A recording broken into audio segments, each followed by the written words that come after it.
नंद बाबा मथुरा पहुंचे। रात्रि में मथुरा के बाहर सुंदर सी बगीची, उसमें निवास किया।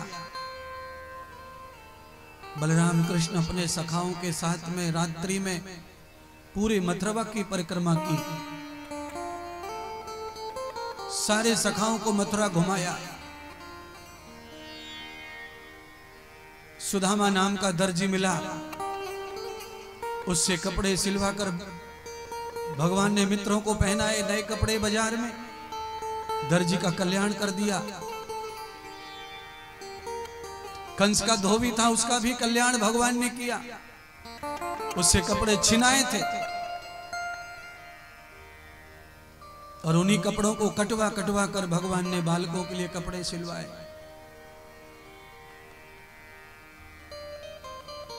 आगे वैश्यों की गली में गए, भगवान का बड़ा स्वागत हुआ। भगवान ने लक्ष्मी का वरदान दे दिया बनिया लोगों को। भगवान आगे बढ़ते चले गए तो भगवान को अनेक भक्त मिले, सबका कल्याण किया। जैसे ही कंस के महल के सामने पहुंचे, एक बुढ़िया पड़ी थी, टेढ़ी मेढ़ी कुकड़ी सी। उस बुढ़िया ने देखा ये सुबह सुबह बच्चे, खड़ी हो गई। नंद के लाला का नाम सुना था, आज देखा। प्रातःकाल भगवान नहा धो के तो रात्रि यात्रा कर नहीं रहे थे, इसलिए जो तिलक चंदन लगे थे सब कुछ गए।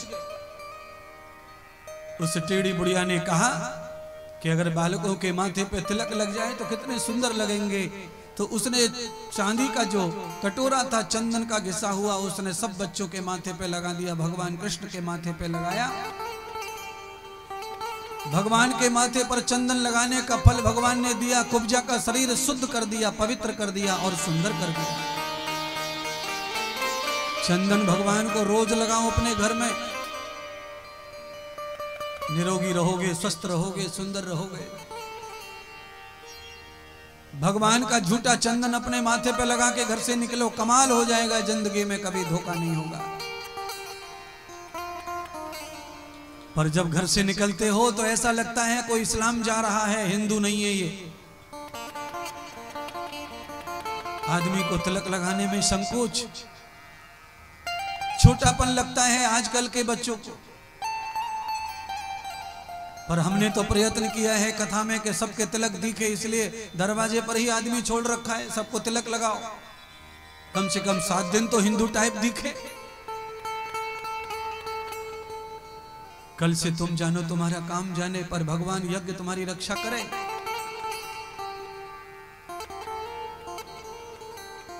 भगवान ने बलराम भैया से कहा, भैया जो काम अपने को सुबह करना है उस काम को अभी कर दो, चलो सामने ही तो मामा का घर है। दोनों भ्राता घुस गए मामा के घर में सखाओं के साथ। धनुष रखा था और कोई यज्ञ नहीं, कोई तैयारी नहीं, वो तो झूठा झमेला था बालकों को बुलाने का, फंसाने का। भगवान ने धनुष उठाया, घुटने पे रखकर कई टुकड़े कर दिए। द्वारपालों को पता चला, दौड़े। भगवान ने मुक्के मार मार कर धराशायी कर दिया सबको।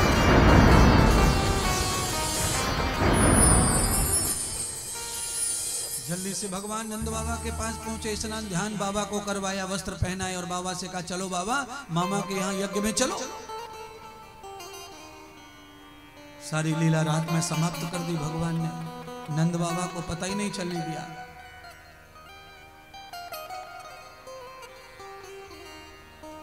कंस को पता चला जिस मार्ग से रथ आ रहा है नंद का, उसी मार्ग में हाथी छोड़ दिया, मदरा पिलाकर पागल करके। हाथी मार डालेगा। भगवान कृष्ण ने हाथी का माथा पकड़कर उसको स्वर्ग भेज दिया। कहा, इंद्र तुम सवारी करना इसकी, ये जानवर का दोष नहीं है। इस पापी ने मदरा पिलाकर उसकी बुद्धि खराब की है, इसलिए उसको मृत्यु दंड नहीं दिया। आगे भगवान जब सभा में गए, दरवाजे बंद कर दिए गए और चांडूर और मुष्टक नाम के 2 राक्षसों को कहा कि पकड़ लो बलराम कृष्ण को और फाड़ दो, मार दो, चीड़ दो। भगवान ने अपनी सुरक्षा के लिए अस्त्र उठाया, हाथ उठाए। चांडूर और मुष्टक दोनों पहलवान, बड़े योद्धा, बड़े वीर थे, दोनों को धराशायी कर दिया। गद्दी से उतरकर कंस आया, भगवान का गलावान पकड़ा। भगवान ने अपने गलेवान को छुड़ाने के लिए कंस के मुक्के ही मुक्के मारे, धरती पर पटक लिया, छाती पर बैठ गए भगवान और कंस के मुक्के प्रहार करके प्राण बाहर निकाल लिए। पर एक गजब की बात है कि भगवान ने उसके साथ में रिश्ता निभाया। मेरी माँ का भाई है, मेरी माँ से तूने बहुत दिन प्रेम किया है, इसलिए तेरा कल्याण करता। मरते मरते कंस को भगवान ने चतुर्भुज नारायण का दर्शन करा दिया और उसके प्राण हर लिए, कंस को मुक्ति दे दी। पता चला कंस मारा गया, पत्नियां दौड़कर आई, कंस की अस्थि और प्राप्ति रोने लगी, चूड़ी चंगड़ तोड़ने लगी, माथे का सिंदूर पहुंचा। भगवान ने हाथ रखकर कहा, देवी और रोने का विषय नहीं है, आनंद मनाओ, खुशियां मनाओ।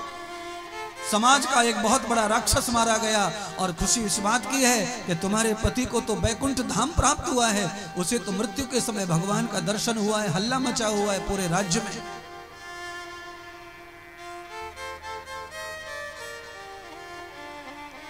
और मेरे होते हुए तुम्हें किसी प्रकार की चिंता करने की जरूरत नहीं है। नकली पति मरा है, असली पति तो मैं ही हूं, सबका संसार का पालन पोषण रक्षण करने वाला।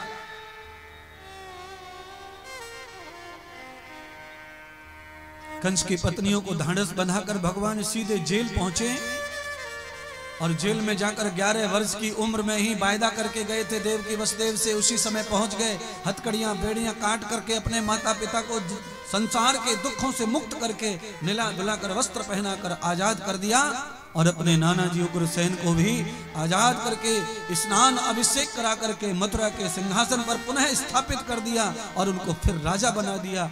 आज मथुरा का राज्य उस बूढ़े उग्रसेन के हाथ में फिर दे दिया भगवान ने।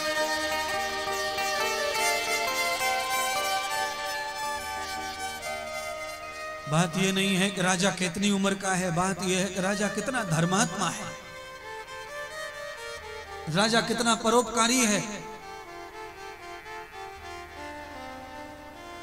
राजा अगर सदाचारी धर्मात्मा परोपकारी है तो बिस्तर में पड़े पड़े भी देश को चला सकता है और अच्छा चला सकता है। अगर राजा का मस्तक धर्म वाला नहीं है, राजा का मस्तक सदाचारी नहीं है, तो वो चाहे जितना युवा रहे केवल गंदगी फैलेगी देश में, देश कभी पवित्र नहीं हो सकता। इसलिए छोटा आदमी हो, घर का सदस्य हो, घर का मुखिया हो, गांव का मुखिया हो, परिषद का मुखिया हो, जिले का मुखिया हो, चाहे देश का मुखिया हो, उसे धर्माचार्य होना चाहिए, सदाचारी होना चाहिए, परमार्थी होना चाहिए और जीव के प्रति दया का भाव उसके अंदर होना चाहिए।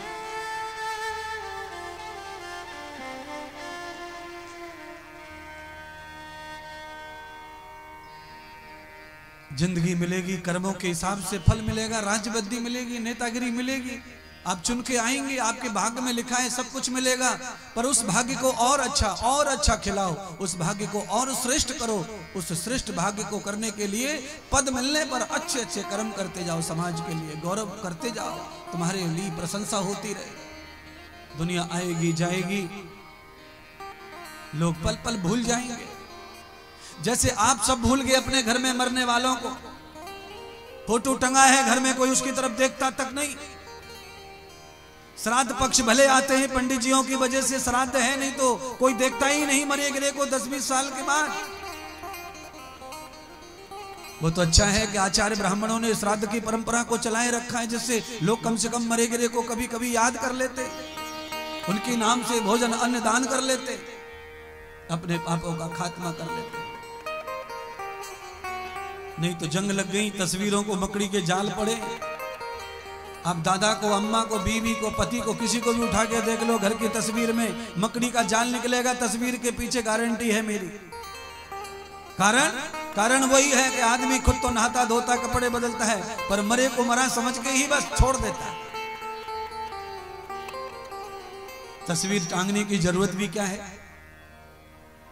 जो चला गया मर गया, नामो निशान खत्म हो गया। अरे तस्वीर टांग करके नकली नकली नकली नकली कोई फायदा नहीं होगा। और मरेंगे और मरेंगे, पूरे घर में तस्वीर तस्वीर तस्वीर। क्या करोगे तस्वीरों का? वो तो कर्म करके दारू पी के मरा है, फेफड़े गल के मरा है, वो इंसान तो बनेगा नहीं। और तुमने इंसान की तस्वीर टांग रखी है, तुम्हें लगता है कि पप्पा गया मर के इंसानी बना होगा कि राजा महाराजा बनेगा। अरे किसी गटर में पड़ा होगा, कोने कांथड़े में कीचड़ में लौट रहा होगा। कर्म अच्छे करके नहीं मरा है, केवल तुम्हारा ही तो पिता है, फल तो कर्मों का भोगना पड़ेगा। तुम्हारा ही तो माँ है, तुम्हारी तो पति, तुम्हारी तो पत्नी है। भगवान के लिए कोई पिता कोई पति नहीं है, उसके लिए तो सब जीव और कर्म। प्रत्येक व्यक्ति को अपने अपने कर्मों का फल यथा समय मिलना है और भोगना है। कंस ने भगवान का पद पा लिया था अपने शासन में कुशासन करके, जनता को इतना त्रासित, इतना डरा दिया, इतना धमका दिया, माफिया बन गया कि सारे लोग उसे भगवान कहते थे, पुजवाता था खुद को।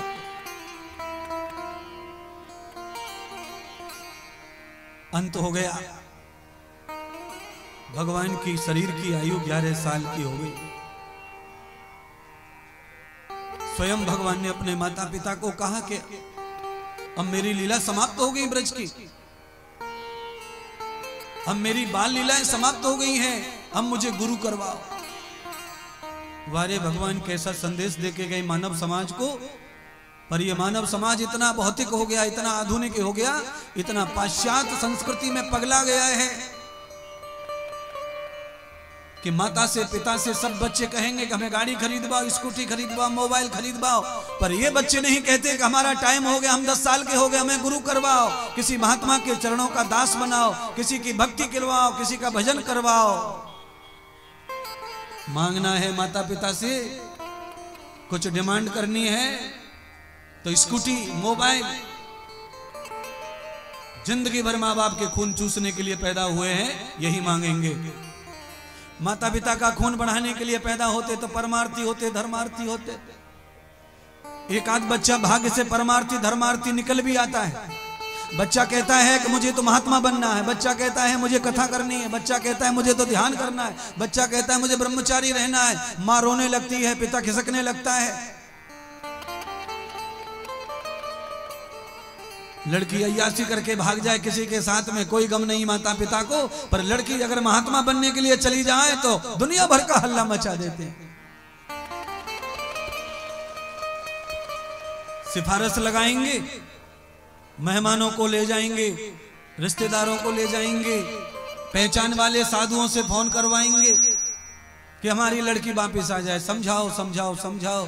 अरे भैया, तुम्हारी लड़की का भाग्य अच्छा था, उसे मंजिल मिल गई जाने के मानव के चोले की। मानव का जन्म जिसके लिए मिला है उस कर्म को करने के लिए गई है। वापस ला करके उसे नरक में मत डालो, तुम तो नरक में पड़े ही हो।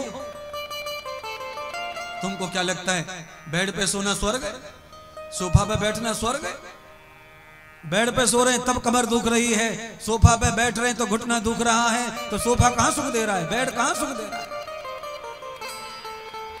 खाना खाने बैठते हो तो 4 चीज आई सामने, नहीं नहीं नहीं, ये नहीं चलती, वो नहीं चलती, ये तो खाते नहीं है, ये डॉक्टर ने बंद कर दिया है, ये यहां बंद हो गया है, ये क्या है? ये नरक के सिवाय कुछ नहीं है। भाग्य में कुछ लिखा है खाने के लिए, पर खा नहीं सकते, क्योंकि संसार का जो भोग होता है आखिर में वो नरक ही बनता है।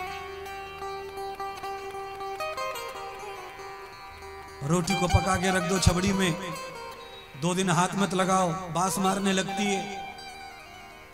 सब्जी पका के रख दो भगोनी में, 2 दिन हाथ मत लगाओ, बांस मारने लगती है। कपड़े कितने भी हैवी साबुन में धो के रख दो, हवा ना लगे, धूप ना लगे, बदबू मारती है, कपड़े से बांस मारती है। इसीलिए कपड़े को अगर साफ सुथरा देखना चाहते हो तो उसे धो, और धोने के बाद उसे तपाओ, धूप लगाओ, हवा लगाओ। तुम्हारे जीवन को भी समय समय पर तपाओ, थोड़ी धूप लगाओ, थोड़ी हवा लगाओ। कभी कभी हवा लेने के लिए हिमालय चले जाया करो, वहीं से हवा आती है बिहार तक। यहाँ हवा नहीं बिहार में बनती है, यहाँ खाली मटन बनता है, मांस बनता है, मछली बनता है, भुजिया बनता है, दारू का ठेका बनता है, लफंगा बनता है, कोई बड़े बड़े नेता बनता है। नेताओं की फैक्ट्री तो है यहाँ, बंदूक वालों की भी है, पर हवा नहीं बनती। यहां पर कोई जगह नहीं बिहार में जहां हवा तैयार होती है। हवा आने के दो ही मार्ग हैं। जो हवा शरीर में दर्द पैदा करे, समझ लो समुद्र से आ रही है, और जो शरीर को सुख प्रदान करे, शांति प्रदान करे, समझो हिमाचल से आ रही है, हिमालय से आ रही है। शीतल मंद सुगंध, हवा में सुगंध आती है जड़ियों की, बूटियों की, जो तुम्हारे प्राण को शक्ति प्रदान करती है। तो कभी कभी हवा ले लिया करो, कभी कभी थोड़ी धूप तप लिया करो। धूप का मतलब है थोड़ी तपस्या कर लिया करो, है। कभी कभी बिना बीवी के रह के देखो 2 महीने, 1.25 महीने। कभी कभी बिना पति के रह के देखो महीने, 2 महीने। क्या फर्क पड़ रहा है भाई? 23 साल, 40 साल, 24 साल तक तो कुमारे ही थे ना। जब भर भरा के जवानी फटी जा रही थी तब तो रह रहे थे ना। अब जवानी भी बची नहीं है, सब धक्कम धुक्का। गोली खाकर सोया जाता है, गोली खाकर उठा जाता है। अब बड़ा प्यार आ रहा है, मरे मराए प्यार कर रहे हैं। बताओ, मरे पड़े अंदर से, टूटे पड़े, खत्म पड़े, और मरे ही जा रहे। प्यार उमड़ा जा रहा है, प्यार। कुछ प्यार व्यार नहीं है, ये खाली नरक का दर्शन करने वाला प्यार है। नरक दर्शन कर लो। आनंद का दर्शन करना है तो वो प्रीत कौन सी है? वो प्रीत वही है, श्री राधा और श्याम वाली प्रीत है। तन को छुआ नहीं और प्रीत पूरी।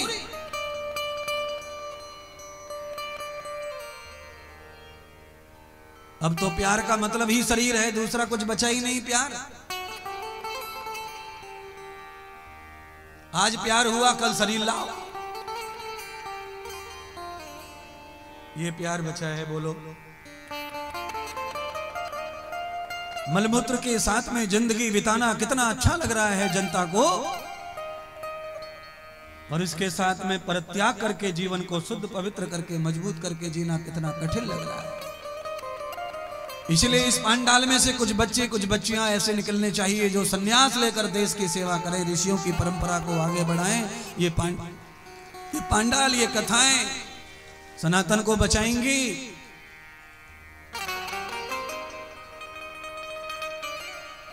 समाज में अगर मंदिर स्थापित हो जाता है और जिस क्षेत्र में कोई महान संत आकर कथा कर जाते हैं, उस क्षेत्र में वर्षों के लिए, महीनों के लिए धर्म इकट्ठा हो जाता है, धर्म जमा हो जाता है, धर्म स्थापित हो जाता है। आप चाहे कितने भी बिगड़े होंगे, पर ये 7 दिन का जो व्याख्यान है, ये यज्ञ है, आपके दिमाग में चढ़ के बोल रहा है, और ये कई महीने तक चढ़ा रहेगा नशा इस यज्ञ का, इस कथा का। जल्दी से पाप नहीं होगा अब तुम्हारे जीवन में, जल्दी से पाप करने का मूड नहीं बनेगा। 1000 बार सोचना पड़ेगा। आज बलराम और कृष्ण दोनों रथ में बैठे और गुरु की तलाश में निकल गए। अच्छा गुरु मिलना चाहिए, पानी पियो छान कर, गुरु बनाओ जानकर। इसीलिए गुरु के रूप में भी दुनिया में बहुत बड़ा आडंबर, बहुत बड़ा पाखंड, अंधविश्वास फैला हुआ है।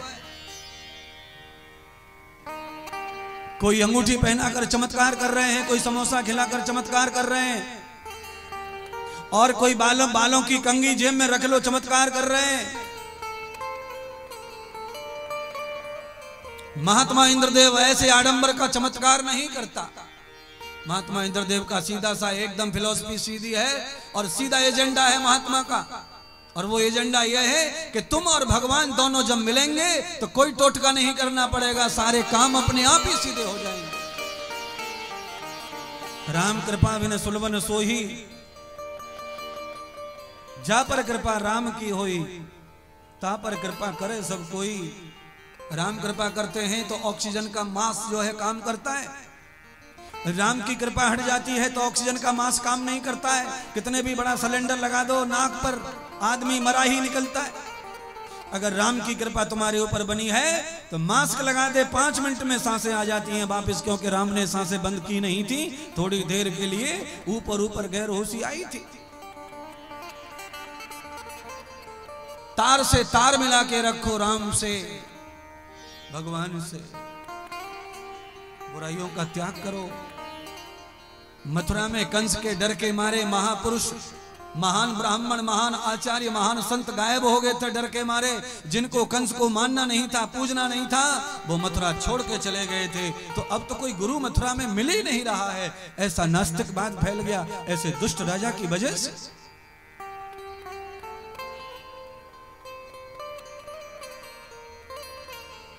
पाश्चात्य संस्कृति में डूबा हुआ राजा अगर इस देश को प्राप्त होगा तो देश डूब जाएगा। और भारतीय संस्कृति से ओतप्रोत राजा इस देश को मिलेगा तो ये भारत आर्य बन जाएगा, फिर से भारत वर्ष बन जाएगा और ये भारत विश्व गुरु बन जाएगा। लंबा समय नहीं, थोड़े समय के बाद आपको सब ये दिखेंगी चीजें। खुद को जोड़ के रखिए सही जगह पर, मत का सही प्रयोग किया करो। पार्टी कौन सी है मत देखो, केवल व्यक्ति कैसा है वो देखो। व्यक्ति के साथ में विचार और उन्नति जुड़ी हुई है बंधुओं। व्यक्ति पार्टी चलाता है तो अच्छे व्यक्ति का चयन करना सीखो। टमाटर की दुकान पे जाते हैं, टमाटर का ढेर लगा रहता है, दुकानदार टमाटर अपने हाथ से भी भर के देता है, पर ग्राहक को पसंद ही नहीं, अपने हाथों से छांट छांट के तराजू में डालते। टमाटर जैसी चीज है जो केवल लैट्रीन बनाएगी पेट में जाकर, उसे भी छांट छांट के ले रहे हैं। तो नेता भी छटा हुआ होना चाहिए, गुरु भी छटा हुआ होना चाहिए, और भोजन पानी भजन ध्यान भी छटा हुआ होना चाहिए। ये रगड़ा पट्टी नहीं चलेगी, कचड़ा नहीं चलेगा।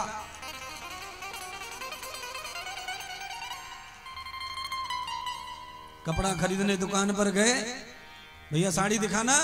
दुकानदार ने लाल साड़ी, पीली साड़ी, हरी साड़ी, गुलाबी साड़ी, चितक भरी साड़ी, लाल पीली हरी पीली 15-20 साड़ी डाल दी, और मैडम को एक भी साड़ी पसंद नहीं आ रही है। बताओ, ढेर लगा दिया साड़ियों का।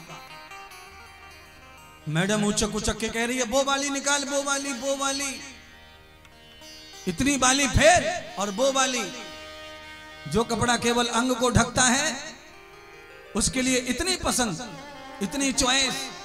और जो इस देश को चलाएगा, इस समाज को चलाएगा, जो घर को चलाएगा, उसके लिए पत्नी का चयन और पति का चयन अच्छा होना चाहिए। जो अंडा खाए, जो मांस खाए, दारू पिए, सिगरेट पिए, उसकी मेडिकल कराओ, और मेडिकल में अगर फेल जाए तो सगाई कैंसल। अब लोग सोच रहे होंगे 80% बिहार तो रड़ंगा ही हो जाएगा,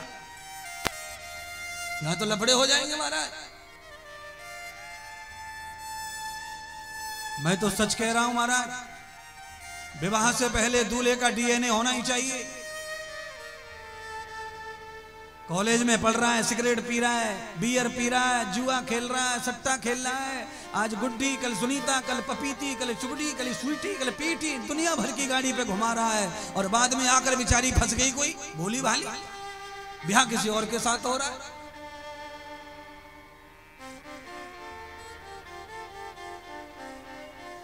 हाल वैसा ही बहनों का है।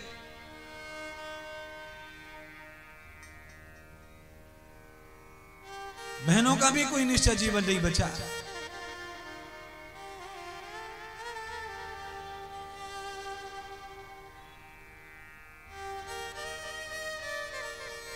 चप्पल जूते की तरह जीवन साथी बदल रहे हैं।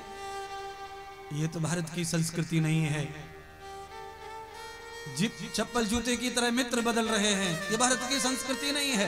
ये केवल खेल खेल रहे हो अपनी जिंदगी से, अपने पैरों पर कुल्हाड़ी चला रहे हो, बीमारी पैदा कर रहे हो अपने शरीर में, अपने मस्तिष्क को, विचारों को नष्ट कर रहे हो, अपने शरीर का तेज खत्म कर रहे हो। इससे आगे 40 साल के जब हो जाओगे कुछ नहीं मिलेगा, सब कुछ खत्म हो जाएगा।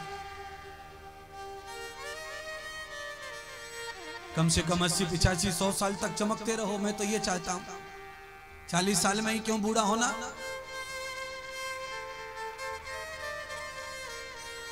रथ सजा करके दोनों बच्चों को लेके नंद बाबा निकल गए। चलते रहे चलते रहे चलते रहे, 600 किलोमीटर यात्रा की है आज मथुरा से। अवंतिकापुरी पहुंच गए, ज्ञानियों की नगरी में, महाकाल की नगरी में, शिवजी की नगरी में पहुंच गए। और वहां जाकर सांदीपनी जैसे महान गुरु को भगवान कृष्ण ने अपना गुरु स्वीकार किया। दोनों भ्राताओं को दीक्षा दे दी।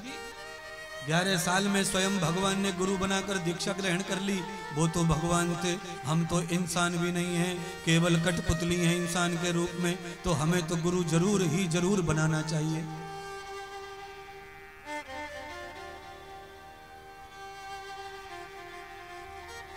कौन सा माता पिता है जो तुमको 4 घंटे 3 घंटे रोज उपदेश करेगा घर में?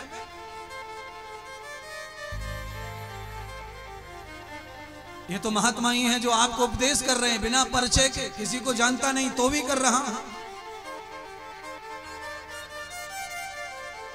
क्योंकि मेरा काम मैं कर रहा हूं, उसमें पहचान की आवश्यकता नहीं है। डॉक्टर के पास हॉस्पिटल में जो मरीज आता है वो बिल्कुल नया होता है, पर डॉक्टर उतना ही प्रेम से उसको एडमिशन करता है, इलाज करता है। वही काम साधु का है, वही काम आचार्य का है।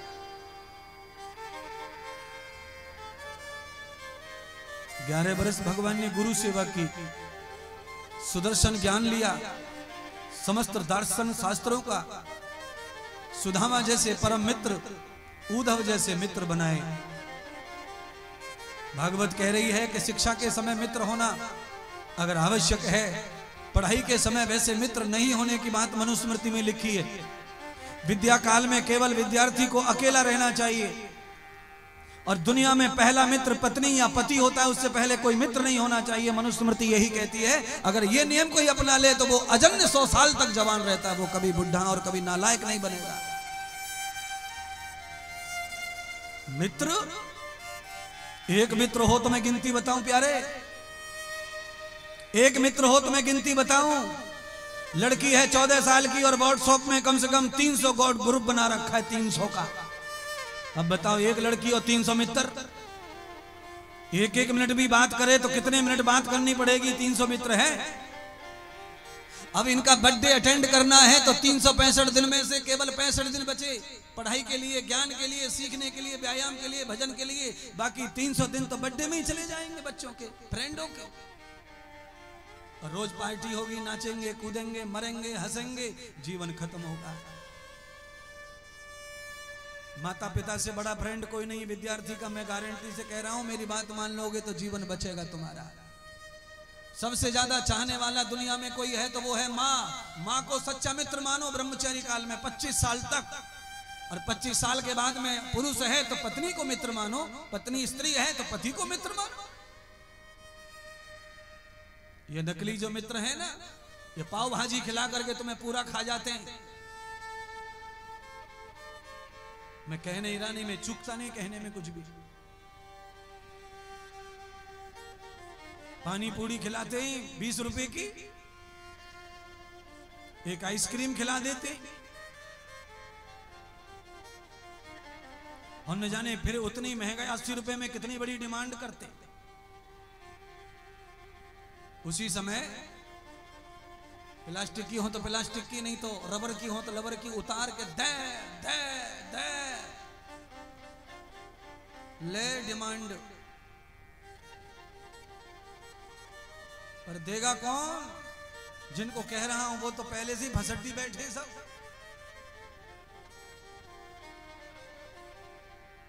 कलयुग है, न तो कुछ बहन बेटियों को कह सकते हैं न बच्चों को, पर कथा में कहना तो पड़ेगा क्योंकि कथा वैसी चल रही है। भगवान ने मित्र बनाया ऐसे को जो पढ़ने में कम होशियार थे, ब्राह्मण के कुल में पैदा हुए सुदामा, पर परम भक्त थे। जरूर ये नहीं है कि पढ़ाई वाला हो, मित्र ऐसा होना चाहिए जिसमें परमात्मा के प्रति प्रेम, चरित्र के प्रति प्रेम होना चाहिए। भगवान के दूसरे मित्र का नाम है उद्धव, जो कॉलेज टॉपर है, कॉलेज में नंबर 1 है पढ़ाई में। ऐसे मित्र को सुदामा पढ़ के अपने घर चले गए, विवाह हो गया सुदामा का। उद्धव जी को भगवान मथुरा साथ लेके आए। 11 वर्ष हो गए पढ़ते पढ़ते, 22 साल की उम्र हो गई। भगवान लौट के मथुरा आए और आते ही नाना जी ने राज्य दे दिया मथुरा का। 22 साल के भगवान को मथुराधीश बन गए। प्रणाम कर लो, मथुराधीश भगवान की जय हो। राजा बन गए, राजा भगवान। राम भी राजा बन गए थे। आपके बच्चे भी राजा बन जाते, पर तुम्हारे बच्चे एक दिन के राजा बनते पढ़ाई पूरी करके। दूल्हा राजा। कौन सा राजा? दूल्हा राजा, एक दिन का राजा। आएंगे दूल्हे राजा, बजाएंगे बैंड बाजा। ओ बैंड बाजा।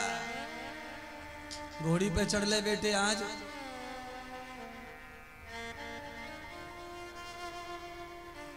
जो कुछ करना एक दिन का ही राजा है तो एक ही दिन का रहेगा, फिर उसके बाद तो सब खत्म। एक दिन के लिए लड़की भी लक्ष्मी बनती है, पूरे दिन भर पूजा होती है लड़की की, दुल्हन बन जाए तो दादी आएगी अलग तिलक अलग आरती, बुआ आ गई अलग तिलक अलग आरती, भाभी आ गई अलग तिलक अलग आरती, मामी आई है अलग तिलक अलग आरती। जो आ रहा है वो लड़की की पूजा कर रहा है, दब पूजा दब पूजा दब पूजा दब पूजा। एक दिन के लिए बहुत अच्छा सम्मान हो रहा है। अगर ये सम्मान समझ में आ जाए कन्या को कि जिंदगी भर ऐसा ही होता रहे, तो फिर क्यों नहीं तुम भी अच्छी रहो।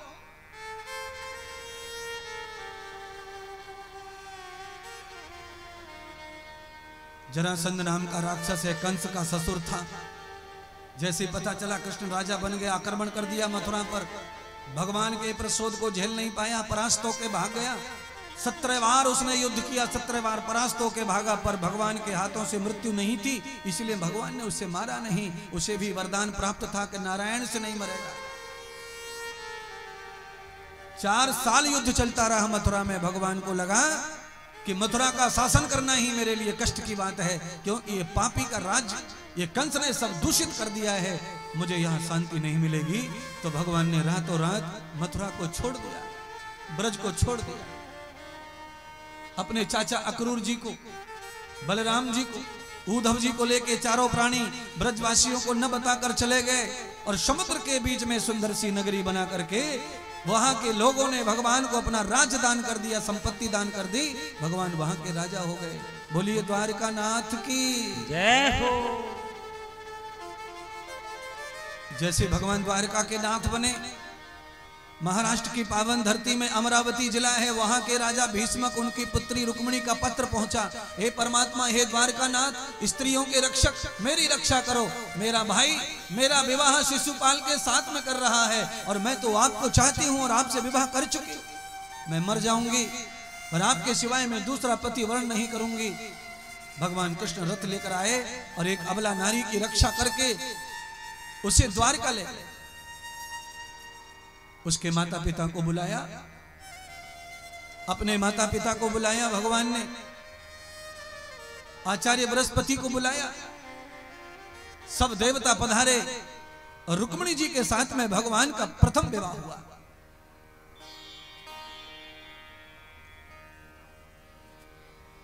रुक्मिणी के माता पिता ने बहुत कन्यादान किया, गंगा स्नान करके, गौ पूजा करके, गौ दान करके, फिर कन्यादान करने का विधान लिखा। वो सब विधि की, मंगलाचरण हुआ, रुक्मिणी जी की विदाई हुई। द्वारका के महल में ले जा रही, रुक्मिणी जी जा रही हैं, भगवान बैठ के रथ हाँक रहे। मार्ग में दुर्वासा ऋषि मिले, उनका दर्शन करवाया। दुर्वासा ऋषि ने 11 साल तपस्या के लिए रुक्मिणी को कहा, तो रुक्मिणी ने 11 साल ब्रह्मचर्य रहकर तपस्या की। उसके बाद में ग्रस्त प्रारंभ किया, तो रुक्मिणी को एक महान योद्धा पैदा हुआ पुत्र के रूप में। कामदेव ने रुक्मिणी के गर्भ से अवतार लिया, जिनका नाम प्रद्युम्न महाराज है।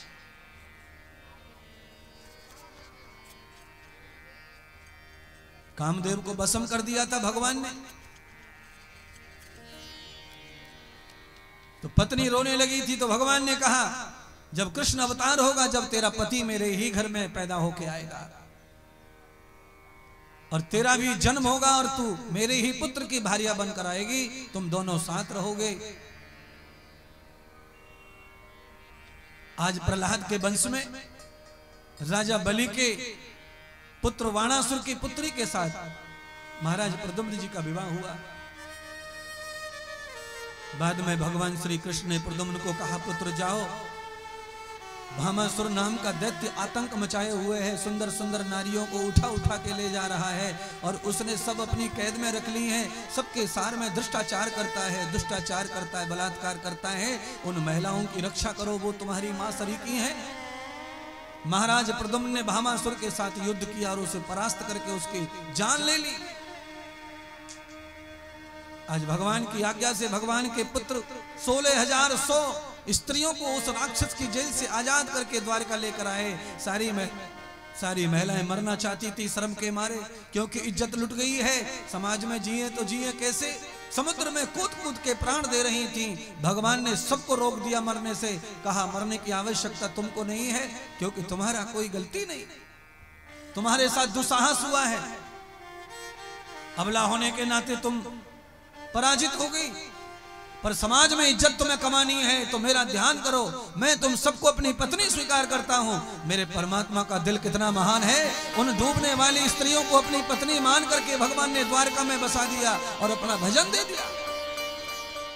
सत्यभामा, कालिंदी, लक्ष्मणा, जामवंती सब भगवान के पास आई, कहा प्रभु हम भी तो आपको चाहती है, हमारा भी कल्याण करो। तो परमात्मा ने इनसे भी विवाह किया। 16,108 पटरानी, भगवान को नया नाम मिला योगेश्वर। इतनी स्त्रियां जिनकी पत्नी हो तो उसके बाद भगवान को पुरस्कार मिला योगी का। नारियों के साथ रहना, नारियों का पालन करना, नारियों की रक्षा करना, ये भोग नहीं है। नारियों की रक्षा करना, उनके पतन को रोकना, ये योग है। योग से ही पतन रुकता है स्त्री का, भोग से तो स्त्री पतित हो जाती है। भगवान ने समस्त स्त्रियों को योगी बना दिया। नारद जी पधारे, आमंत्रण लेकर चिट्ठी पढ़ने लगे। भगवान, हस्तिनापुर में पांडवों ने राजसु यज्ञ की रचना की है और आपको आमंत्रित किया है। भगवान रथ सजा करके हस्तिनापुर की ओर निकल पड़े। हस्तिनापुर पहुंचे, भगवान ने पांडवों को समझाया यज्ञ सफल नहीं होगा तुम्हारा, और जो तुम्हारा सपना है सम्राट बनने का वो पूरा नहीं होगा। सम्राट बनने के लिए पहले जितने राजा भारत में जरासंध ने कैद कर रखे हैं, वो भी सम्राट बनना चाहता है, उसके यहां से राजाओं को आजाद करके लाओ। और आपने देखा होगा राजनीति आजकल वैसी ही चल रही है। आजकल बहुत कठिन है सरकार चलाना, मुख्यमंत्री रहना, क्योंकि जैसे जरासंध को सम्राट बनना था, उसने इतने राजाओं को कैद में डाल के छुपा दिया, और राजा बनने का अधिकार है धर्मराज का। मैं आप सबसे कहना चाहता हूं, नेता नगरी में जिनको नेता बनने का शौक है, नेता बनने में जो खुशी महसूस करते हैं, उनको चाहिए कि वो ऐसे यज्ञ किया करें, ऐसी कथा किया करें, ऐसे बड़े बड़े यज्ञ किया करें, अनुष्ठान किया करें। ऐसे यज्ञ के प्रभाव से जो सिलेक्शन होता है दिमाग में, दिल में लोगों के, वो हमेशा के लिए होता है। 5 साल के लिए क्या दारू पिलाना, क्या अंडा खिलाना, क्या पैसे बांटना। जगह बनानी है जनता में तो पक्की बनाओ, पार्टी की भी जरूरत ना पड़े, जनता हाय हाय करके तुम्हारे ऊपर मोहर लगाए। अरे 5 वर्ष की योजना में अगर आप विधायक हैं तो 5, 7, 10 कथा कर डालो, समाज के दारू छुड़ाओ, अंडा छुड़ाओ, समाज में पैसा बचे, घर में पैसा बचे, पत्नियां आशीर्वाद दे, सब खुश हो। ये लेडीज सब परेशान है अपने पतियों से, एक भी बोलती नहीं डर के मारे, ये सब रोती रहती है अंदर अंदर अंदर अंदर, क्योंकि पी के आता है, खा के आता है, बदबू मारता है, थूकता है, लाल लाल मुंह, लाल लाल दांत।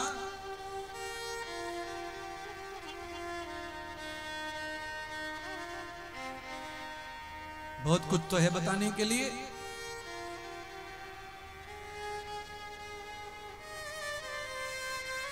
एक कुंड का यज्ञ हो रहा है, देखो ऐसे 100 कुंड बनेंगे तो क्या होगा, क्षेत्र का उद्धार, स्वर्ग बन जाएगा, वैकुंठ बन जाएगा क्षेत्र। नियोजन अच्छा हो जाए, 50,000 लोग पंडाल में कम से कम आ जाते हैं। 50,000 का 3 गुना कर लो, इतने तो पक्के हो गए तुम्हारे वोट।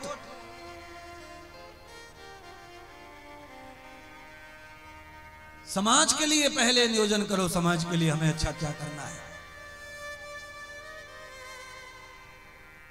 हम चुन के आएंगे, उसके बाद सेवा करेंगे ना। सेवा करने वाला तो हमेशा ही सेवा करता है, चाहे चुनो चाहे मत चुनो। मेरा काम कभी रुकेगा नहीं, आप कथा करवाओ मत करवाओ। जिस दिन कथा नहीं होती है मैं तो उस दिन बहुत ज्यादा बिजी रहता हूं। मेरी तो सेवा बढ़ जाती है, काम बढ़ जाता है, बोलना बढ़ जाता है, मिलना बढ़ जाता है। कथा में ठीक है, कम से कम टाइम पर चलता है सब। तो आप अगर सेवा करना चाहते हैं तो आपके लिए दिन रात सेवा है। कितनी सेवा करो, लोगों का पेट नहीं भरेगा, लोग इतने भूखे बैठे हैं सेवा के लिए, और वही तुम्हारे काम भी आएगा।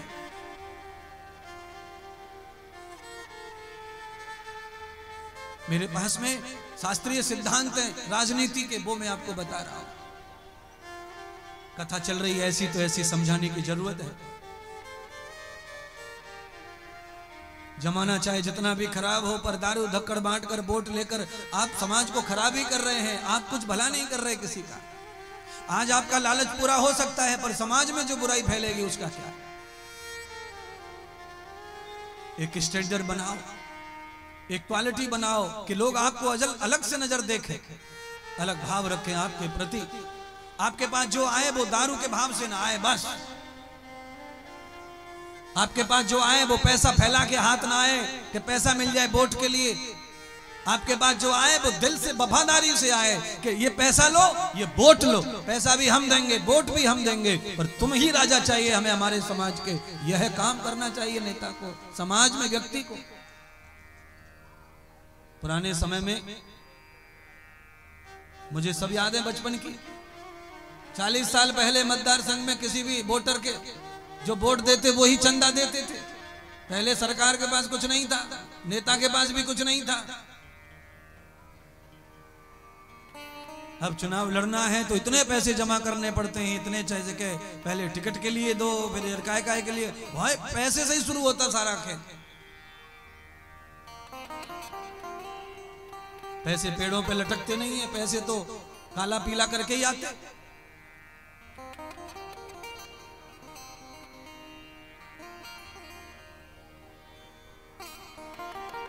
अगर आप नहीं करते तो बैठ जाइए घर, चुनाव लड़ नहीं सकते। सारा खेल पैसे का हो गया। कलयुग है, पैसे का ही चलन रहेगा। कलयुग में पैसे के आगे कोई नहीं रहेगा। इसीलिए सब सही सही चीजें आ रही हैं सामने।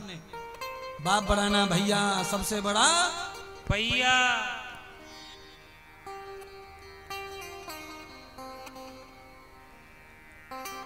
कौन मारेगा जरासंध को? जरासंध तो भगवान के हाथों से मरेगा नहीं, वरदान प्राप्त है। तो भीम अर्जुन को ब्राह्मण बनाकर ले गए और भीम के द्वारा जरासंध का वध करवा दिया।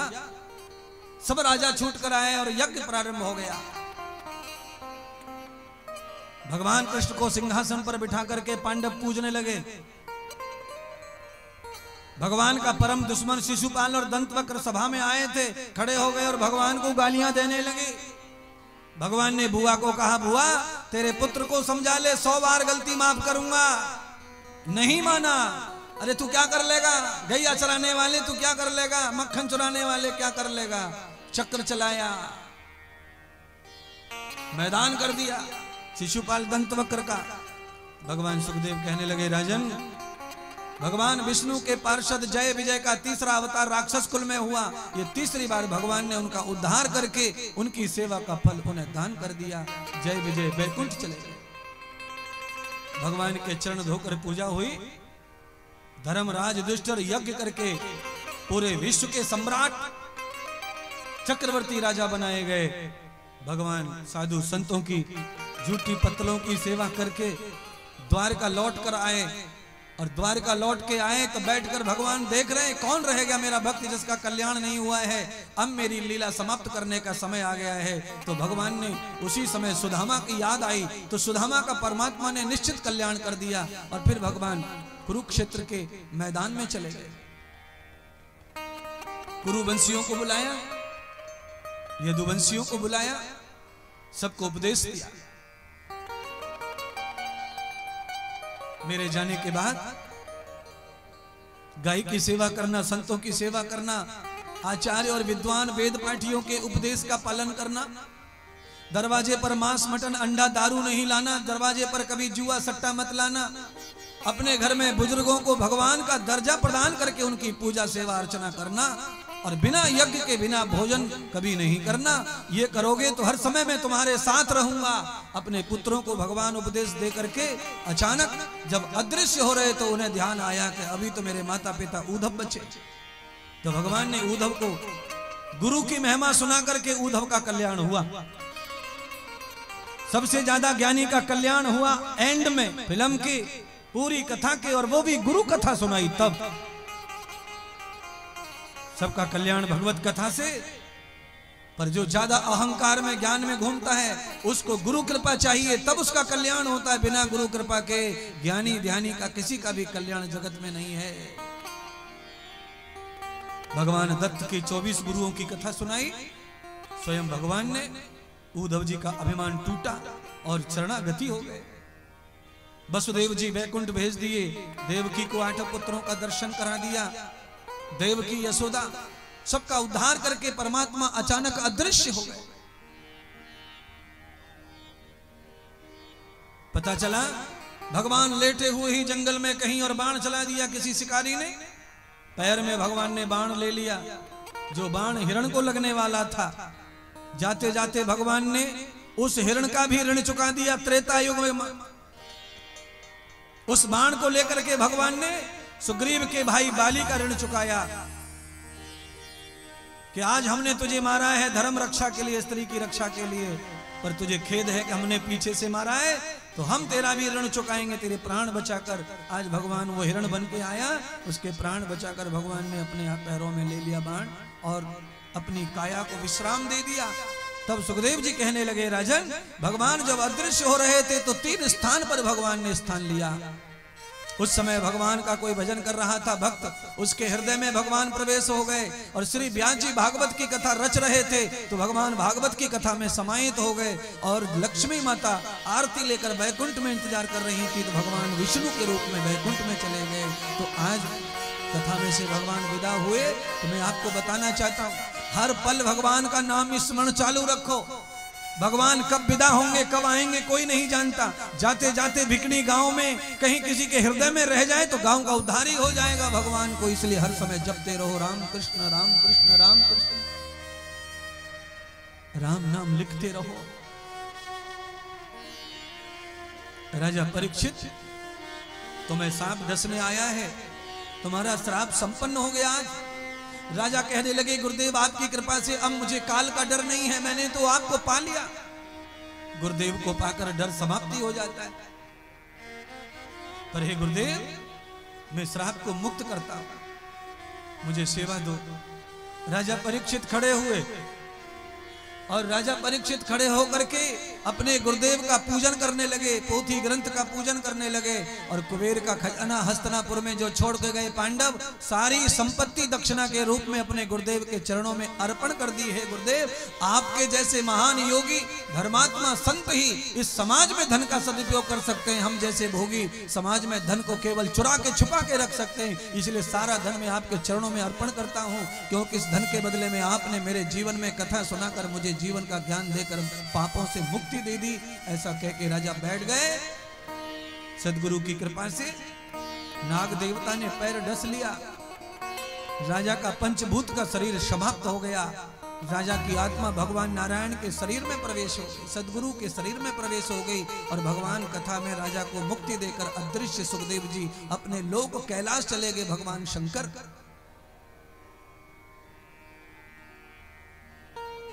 आज तक तुमने जो कथा सुनी बंधुओं, ये कथा सबको फलदायी है। आपने जिस भाव से, जिस युक्ति से कथा सुनी है, आपकी मनोवांछित इच्छा पूरी ये कथा करेगी।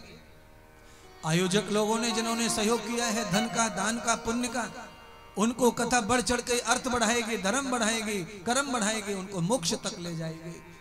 जो आयोजकों ने मुझे बुलाने की कृपा की है, जिन्होंने आमंत्रित किया है, जो संकल्प लेकर नारियल का मुझे वृंदावन में देकर आए, आज भगवान ने उनके संकल्प को पूरा कर दिया, उनकी जिम्मेदारी को पूरा कर दिया। अब उनका धर्म है कि वो भगवान की गुरु की सेवा में लग जाएं और ऐसी ही कथा उनके हाथों से निरंतर होती रहेंगी, होती रहेंगी। परमात्मा उनको सत्य संकल्प का आशीर्वाद देंगे। जो भी इस कथा के आयोजक यजमान है, सबको व्यासपीठ से भर भर आशीर्वाद। आपके गांव में, आपके परिवार में, आपके क्षेत्र में कभी कोई दुर्घटना ना घटे। भगवान कृष्ण यहीं कहीं बसे रहें आपके क्षेत्र में और आपकी निगरानी करते रहें। इसके साथ ही कथा को विराम, और आप सबका बहुत बहुत आभार जो आपने प्रेम पूर्वक कथा सुनी। मैं लास्ट में आनंद के साथ, आपका मुंह सूख गया है, टेंशन आ गया है, तो थोड़ा हंसाते हुए आपको फ्री करता हूँ। चलिए, अगला महीना फागुन का है, होली खेलेंगे। एक होली का भजन गाकर आपको होली खिला करके फिर कथा को विश्राम करेंगे। चलिए होली में कौन कौन चलना चाहता है? सब चलेंगे? चलिए फिर आ गई श्री राधा जी बरसाने से और कन्हैया को कह रही हैं एक बार हम आए वृंदावन, एक बार तुम आओ हमारे गांव, तभी सच्चा लगेगा प्यार। हाय हाय हाय हाय हाय हाय पीछे वालों, ये सर्कस वाला जैसे बोलता मैं भी सीख गया 3 दिन में ऐसा ही बोलना। हाय हाय हाय हाय हाय हाय।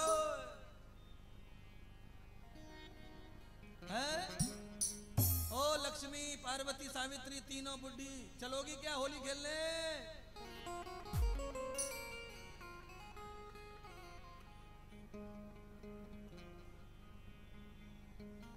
लाओ भाई लाओ, रंग गुलाल लाओ, नहीं तो धूल उड़ाओ।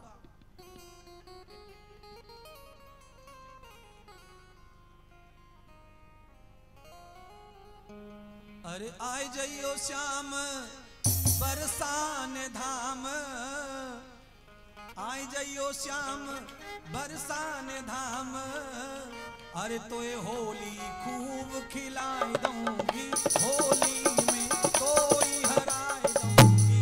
आए जइयो श्याम बरसाने धाम, तो ये होली खूब खिलाई दूंगी, होली को मजा चखाए दूंगी। बंबई पूना सूरत इलाहाबाद चंडीगढ़ सब खाली हो जाते हैं होली में, पूरा बिहार में वापस। होली का इतना रंग चढ़ता बिहार में।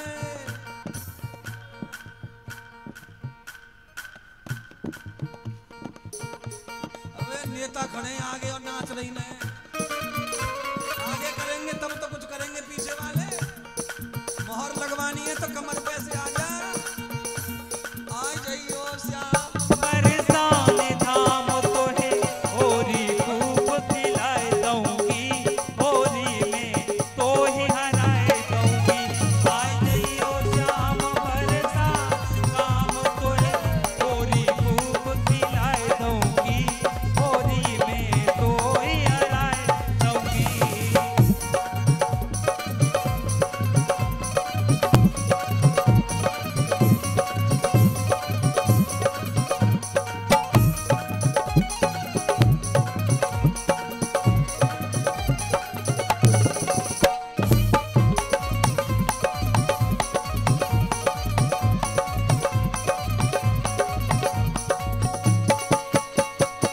बोल होरी के रसिया की।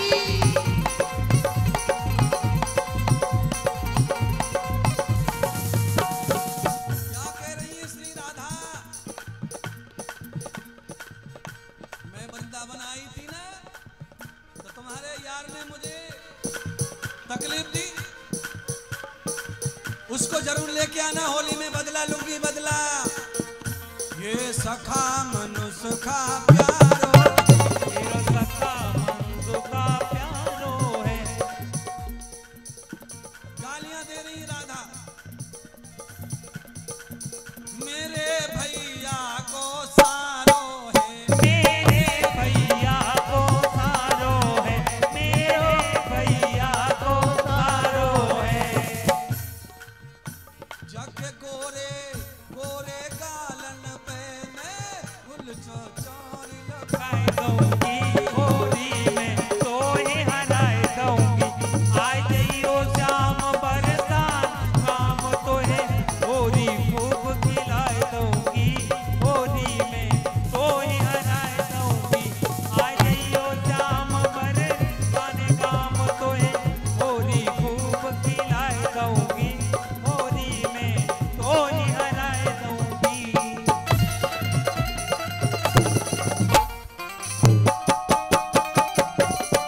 बोल सद्गुरुदेव भगवान की।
ये मेरी जान के लिए मेरी सौत बनी बैठी है। तुम ये बांसुरी से प्यार करो, मैं तरस रही प्यार के लिए।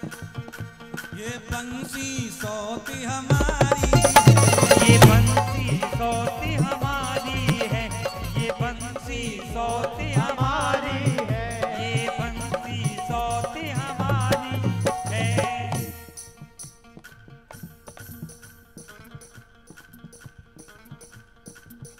तुमको प्राणन से प्यारी, ओ तुमको प्राणन से प्यारी है, तुमको प्राणन से प्यारी है, तुमको प्राणन से प्यारी है। बंसी सौती हमारी, ये बंसी सौती हमारी है, तुमको प्राणन से प्यारी। तुमको प्राणन से प्यारी है। राधा जी ने श्याम सुंदर को भी नहीं छोड़ा। तेरे गोल गोल से गालन पे मैं गुलचा चार लगाए दूंगी होली में, दो ही हराए दूंगी। आए जइयो शाम बरसात, शाम तोहे होली खूब खिलाए दूंगी, होली में दो ही हराए दूंगी। आनंद आ रहा है कि ऐसे ही लग नहीं रहा तुम्हारे हाथ पैरों को देख के।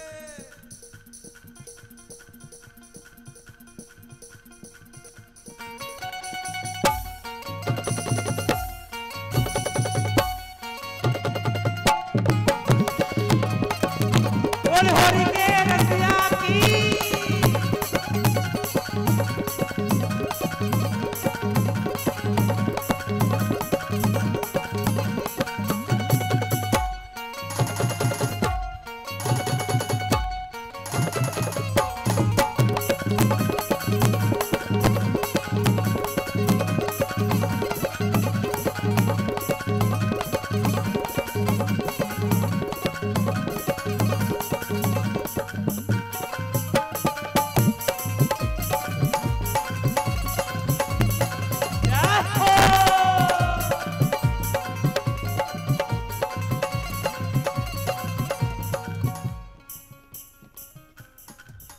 मेरा मन डोले, मेरा तन डोले, मेरा मन डोले, मेरा तन डोले, मेरे दिल का हुआ करार रे जब बजी शाम की बांसुरिया। डोले मेरा तन डोले, मेरे दिल का गया करार रे जब बजी शाम की बांसुरिया।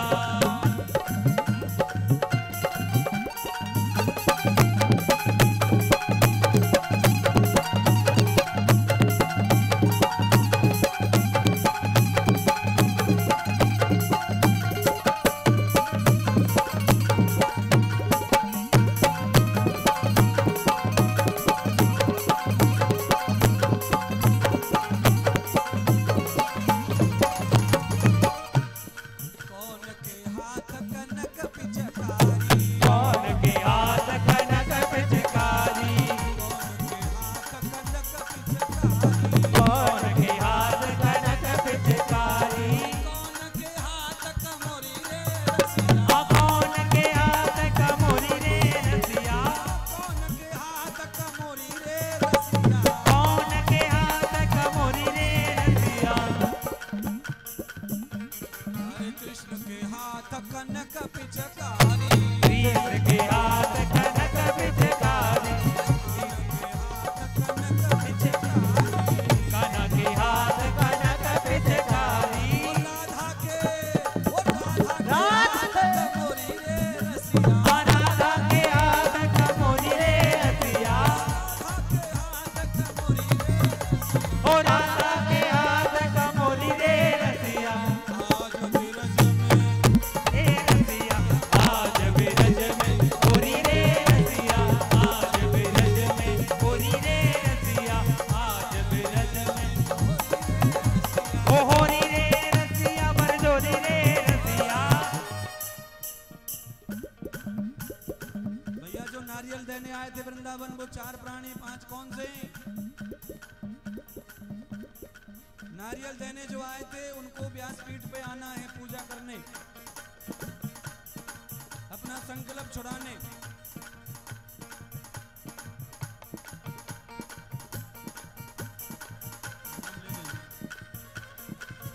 जो नारियल देकर आए थे पहले वो आ जाएं, बाद में नाम बता दिए जाएंगे, वो भी आ जाना।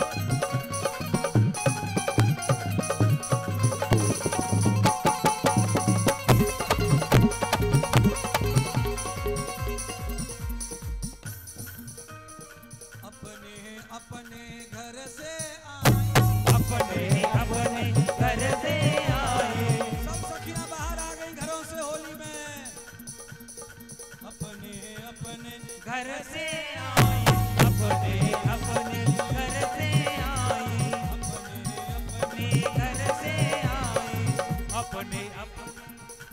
अरे कोई कहानी, कोई कहानी, कोई गोरी रे